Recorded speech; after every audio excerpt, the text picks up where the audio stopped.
They say betrayal doesn't always come from enemies. Sometimes, it's the people you share your roof with. My name? Daniel Carter. And for most of my life, I thought family was my safe place. Turns out, I was dead wrong. See, my father, Richard, remarried when I was barely 12. With his new wife came her 2 children, Ethan and Claire. At first, I thought, okay, this could work. A bigger family, more laughter, maybe even more love. But love? That word never really lived in our house. Instead, it was a silent war. Every dinner felt like a negotiation. Every smile carried a hidden blade. And every time I tried to belong, I was reminded that I didn't. Ethan, my stepbrother, had a way of turning people against me with just a few words. Claire. Well, she wasn't cruel, but she wasn't my ally either. And my father? He pretended not to notice. Or maybe he noticed, and just chose peace with his new family over me. That was the first cut. The first taste of what betrayal really feels like. But it wasn't the last. Not even close.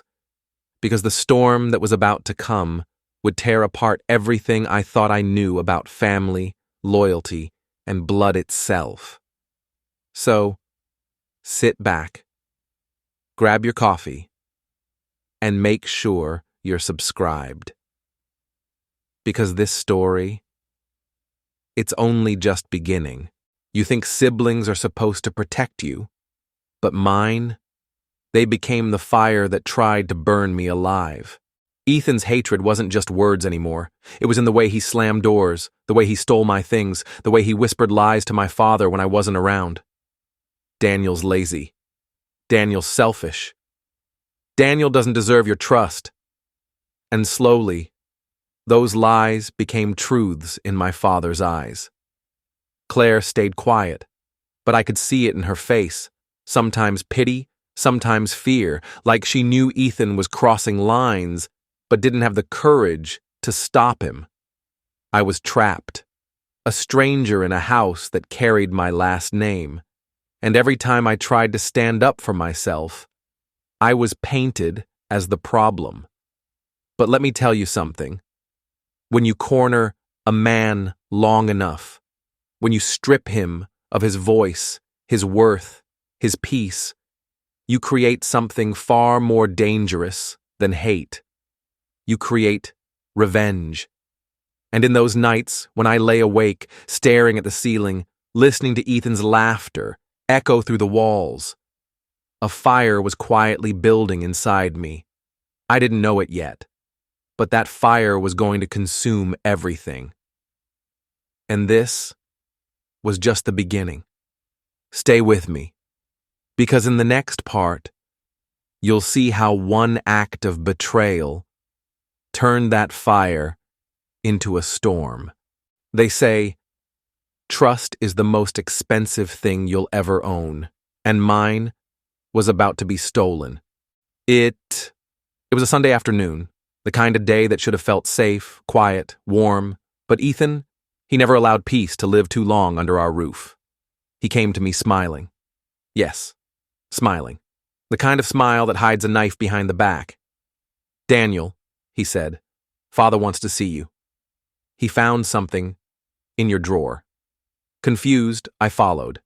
And there it was, money. Crisp bills tucked neatly under my clothes. Except they weren't mine. I didn't even have to speak. Father's eyes were already blazing with rage. Stealing from me? From this house? His voice shook the walls. No explanation could survive that storm.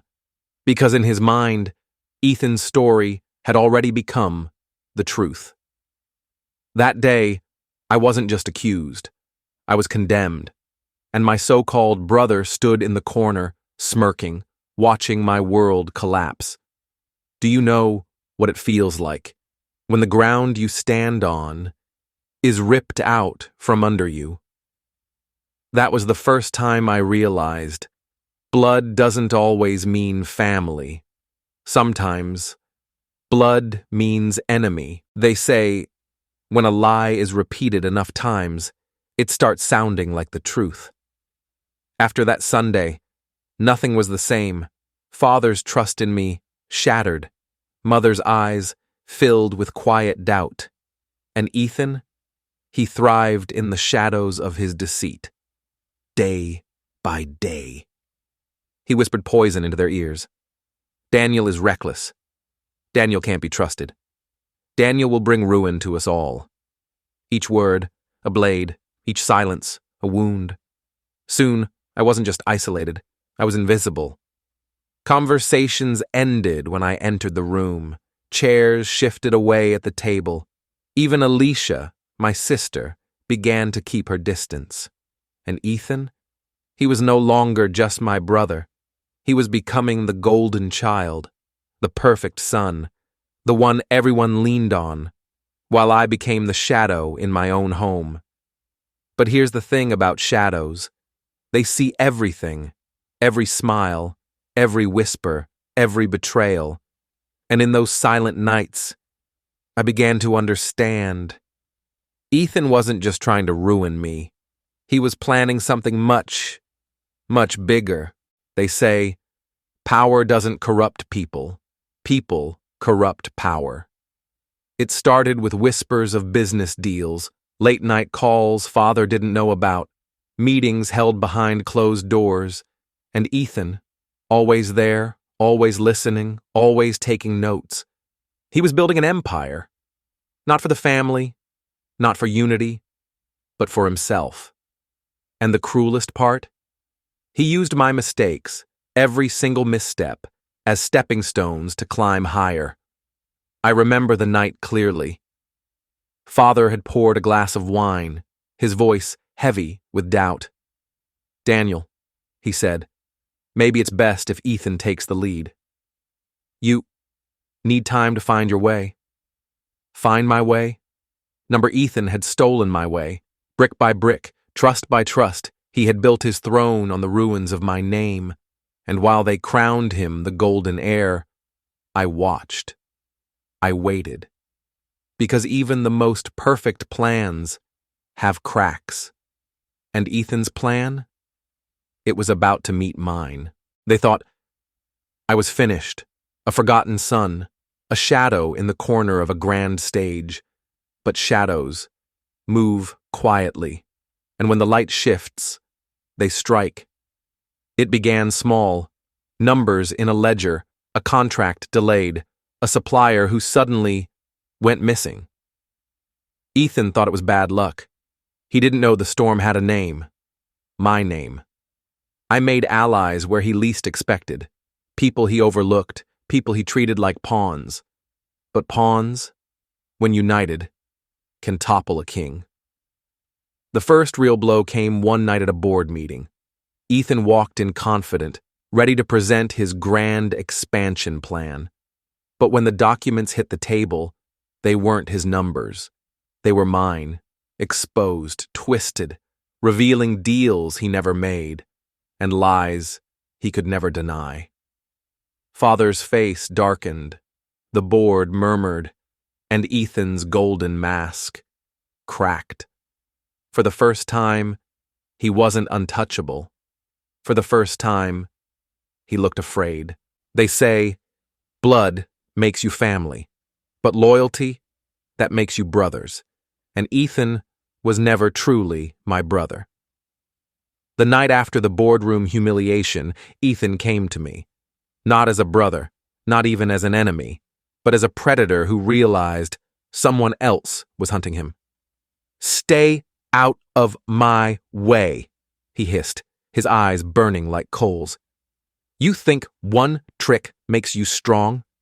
You're still the same forgotten child, the one father never chose. I didn't answer with words. I answered with silence. Because silence cuts deeper than screams. From that moment, there was no pretending, no family dinners, no false smiles, only war. He tightened his grip on the empire. I tightened mine on the shadows. Every move he made I was already there. Every secret he tried to bury, I dug up. And slowly, his perfect kingdom began to rot from within. They warned me, revenge demands payment, and sometimes the price is blood. Ethan knew he was losing control. His empire, once flawless, was crumbling piece by piece. Investors whispered, allies turned their backs, and in the shadows, I was pulling every string. But men like Ethan, they don't go down quietly. One night, as rain hammered the city, my car brakes failed. Not an accident. A message. I crawled out of the wreckage, my hands cut, my body bruised. But my rage, unbroken. The next morning, a package arrived at my apartment. Inside, a photo of Rosa's children. A note scribbled in Ethan's sharp hand. Back away, or they pay the price. They say revenge is a dish best served cold, but Ethan forced me to serve it burning hot. The night began quietly, too quietly. Rosa had taken the kids out of town, hidden in a safe house I'd arranged, but I stayed behind. I needed Ethan to come for me, and he did. His men stormed the warehouse I'd been using, steel boots echoing on the concrete floor, guns gleaming under the flickering lights. I was waiting, not with fear, but with fire. The first trap exploded near the entrance, engulfing two of his men in flames. Chaos erupted, shouts, gunfire, smoke choking the air, and through it all, Ethan stepped forward, calm, cold, cruel. Is this all you've got? He sneered. I aimed my weapon, my voice steady. No, Ethan, this is just the beginning. If you've stayed with me this far, then you know. This story was never about anger. It was about justice. It was about finally ending the nightmare that Ethan had built. But endings, they don't come cheap. The warehouse burned around us. The air reeked of smoke and blood. Ethan and I circled each other, two predators, two brothers bound by betrayal. He lunged first, fists colliding, blades flashing. The fight was raw, savage, every strike carrying years of hatred. Everything you ever had should have been mine, he roared. No, I spat back, pinning him against the steel beam.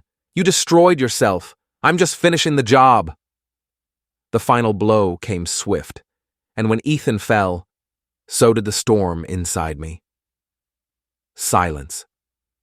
Only the crackle of fire remained. I walked out of that inferno with nothing, and yet with everything. Because family wasn't blood, it wasn't a last name, it was Rosa, it was the kids, it was the people who wanted me to live, not the ones who wanted me to burn. That night, I chose freedom, and for the first time in years, the future looked bright. This was the end of the vengeance within. If you felt the fire, make sure you like this video, subscribe to Sphere of Vengeance, and share your thoughts in the comments. Because every story ends, but another one is always waiting to begin.